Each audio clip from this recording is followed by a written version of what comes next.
श्रीराम समर्थ।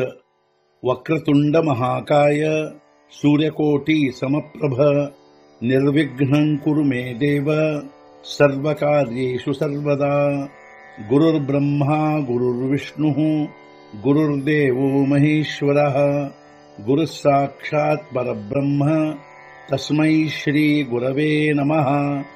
विदेहापरि चालवूनी प्रपंच मुमुक्षु जनालागी अध्यात्म चर्चा करोनी बहुलोकजे मेळवीती।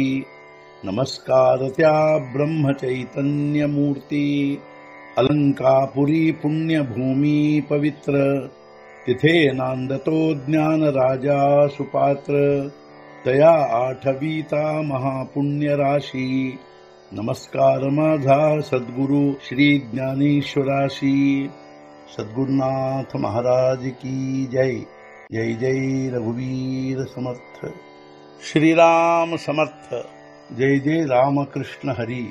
ಶ್ರೀ ಜ್ಞಾನೇಶ್ವರಿ ಅಧ್ಯಾಯ 14 ಗುಣತ್ರಯ ವಿಭಾಗ ಯೋಗ ಸಂಪುಟ 94 तरी ऐसे निज निजे समर्थे तिन्ही सहजे होती देह व्याजे गुणाची ಹೀಗೆ ಮೂರು ಗುಣಗಳು ತಮ್ಮ ತಮ್ಮದಾದ ಮೂರು ಸಹಜ ಸಾಮರ್ಥ್ಯದಿಂದ ನಿಮಿತ್ತ ಆಗಿರುವವು ದೇಹದ, ಆದರೆ ವಾಸ್ತವಿಕವಾಗಿ ಇವು ಗುಣಗಳೇ ಆಗಿರುವವು। ಈ ರೀತಿಯಾಗಿ ಮೂರೂ ಗುಣಗಳು ತಮ್ಮದೇ ಆದ ಮೂರು ಸಹಜ ಸಾಮರ್ಥ್ಯದಿಂದಲೇ ದೇಹದ ನಿಮಿತ್ತ ಅರ್ಥಾತ್ ಕಾರಣವಾಗಿರುವವು, ಆದರೆ ವಾಸ್ತವಿಕವಾಗಿ ಇವು ಗುಣಗಳೇ ಆಗಿರುವವು। ಇಂಧನಾಚೇನಿಯ ಆಕಾರೇ ಅಗ್ನಿ ಜೈಸಾ ಅವತರೆ ಕಾ ಅವಗೆ ತರುವರೆ ಭೂಮಿ ರಸು।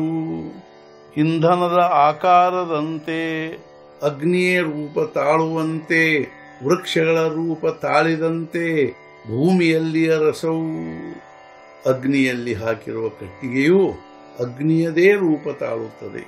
ಅದೇ ರೀತಿಯಲ್ಲಿ ಭೂಮಿಯಲ್ಲಿ ಇರುವ ಮಣ್ಣು ನೀರು ಗೊಬ್ಬರ ಇವು ವೃಕ್ಷಗಳ ಗಿಡಬಳ್ಳಿಗಳ ರೂಪ ತಾಳುತ್ತವೆ।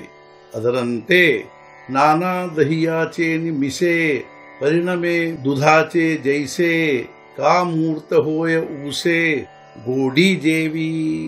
ಮೊಸರಿನ ರೂಪದಿಂದಾಗಿ ಹಾಲೇ ಪರಿಣಾಮ ಹೊಂದಿರುವುದು ತಾನಾಗಿ, ಕಬ್ಬೆ ಮೂರ್ತಿಮಂತಾಗಿ ಮಾಧುರ್ಯವಾಗಿರುವುದು। ಅಥವಾ ಮೊಸರಿನ ರೂಪದಲ್ಲಿ ಹಾಲು ಹೆಪ್ಪು ಹಾಕುವ ಮಾತ್ರದಿಂದಲೇ ಪರಿಣಾಮ ಹೊಂದಿರುತ್ತದೆ, ಅದರಂತೆ ಕಬ್ಬೆ ಮೂರ್ತಿಮಂತಾಗಿ ಮಾಧುರ್ಯವಾಗಿರುವುದು। ಸದ್ಗುರುನಾಥ ಮಹಾರಾಜ್ ಕಿ ಜೈ। ಜೈ ಜೈ ರಘುವೀರ ಸಮರ್ಥ।